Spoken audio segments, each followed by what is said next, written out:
Kumusta mga pis? Welcome nga pala sa ating YouTube channel. So mga pis, good health muna tayo ang pag-uusapan natin. Dati, di ba, ano tayo ng mga disposable vape. So ngayon mga pis, ang magiging topic natin ngayon is yung energy bar, yung nauuso ngayon. Ito, itong energy bar mga pis. Ito yung isa sa mga nakatulong sa akin para mabawasan yung paggamit ko ng disposable vape tsaka ng vape, sigarilyo, mga ganyan. So ano ba benepisyo na makukuha natin dito? Pag-usapan nga natin. Anong benepisyo ba meron dito? Hindi ko ibabatay doon sa mga napanood ko ha. Kasi mga pis, ako kasi, ang sinasabi ko, yun na experience ko. Based on my own experience. Kasi umpisa na gumamit ako ng energy bar na to, na usong-uso ngayon.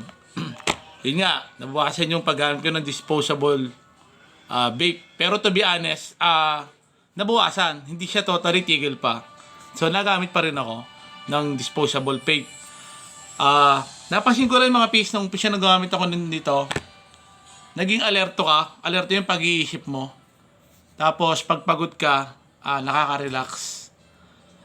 Pag may sipong ka, ito, umayos ang ano ko rito, yung mabilis gumaling yung sipong ko, umpisa nang gumamit ako dito. Kasi sabi nila doon sa ibang mga inhaler, yung mga meat inhaler, nakakabulok daw ng sipon yun. Sabi nila, pero iba naman to, iba naman ang case ng energy bar. Kasi ito naman kasi, ang mga sangkap dito is mga organic na mga talagang healthy talaga. Hindi siya, kumbaga, siguro may chemical din, hindi naman may iwasan yun, pero mas organic siya kasi dun sa mga nabibili natin sa iba na mga ibang inhaler.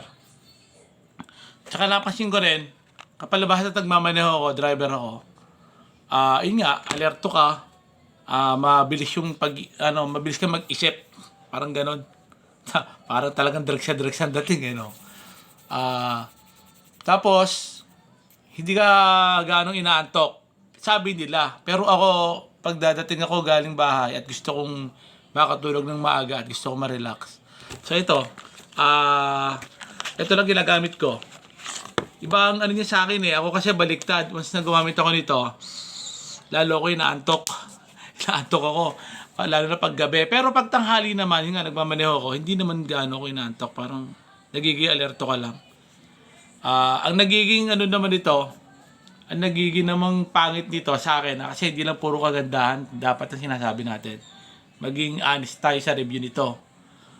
Hinahanap-hanap ng ano mo ng katawan mo.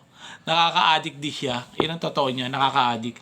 Kasi alam ko sa mga ganito, dapat minimal ka lang Hindi mo laging ginagamit unlike sa mga vape tsaka sa mga disposable. Kasi parang halos nagkakapares na rin. Kasi once na gumamit ka ng disposable pods, diyan na masisimula ka magkaroon ng addiction na tinatawag. Kasi nga, meron tong nicotine. Ito naman, magkakaroon ka naman addiction dito, pero in a good way naman. In a good way. Tsaka ano ba pagkakaiba niya sa disposable pods? Mas mura siya. Mas low budget siya kung dito ka ma-addict. Ganun gano'n Kasi pag sobra na paggamit, addiction na kasi tawag doon. Pero makokontrol mo naman. Ayan ito pinaka-structure niya, double ano siya Pasok to sa dalawang ilong mo, sa dalawang butas ng ilong mo mga pis. Yan.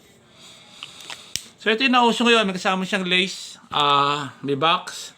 Ang store retail price niya is 100 pa baba. Ito nakuha ko siya sa isang buying platform sa halagang 80 pesos. Yan, napakamura lang. 'Di ba? Sa akin tumatagal to ng 2 weeks. 2 weeks na lagi ko siyang araw-araw ko siya ginagamit.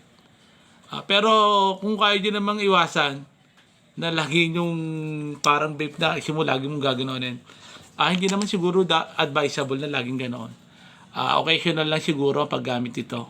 Kung may sipong ka, kung gusto mong ma-relax, yun. Gagamit ka nito. Talagang nakaka-relax talaga, peace. Lalo na kung bagong inom ka na kape na mainit, bago mo magiganyan ka nito. Napakasarap mga peace. Ang ganda ng kombinasyon. Tapos may ilagang kumanta, video okay. Ang sarap sa lalamunan. Talagang pag inhale mo siya, talagang ramdam na ramdam mo sa lalamunan mo. Tapos basta, nagiging alerto ka, nakaka-relax. Yan. So ito na mga pis, energy bar. Ito yung brand na ginagamit ko. Hindi siya sponsor ha. Hindi siya sponsorship, pero share ko lang yung brand na ginagamit ko. Kasi marami akong nabiling energy bar. Ito yung pinaka-legit na talagang masasabi ko pinakamaganda. Ito. So mga pis, yun lang, share ko lang. Good health muna tayo. So sa mga darating na mga YouTube video, siguro ito muna i-share ko sa inyo. Good health muna.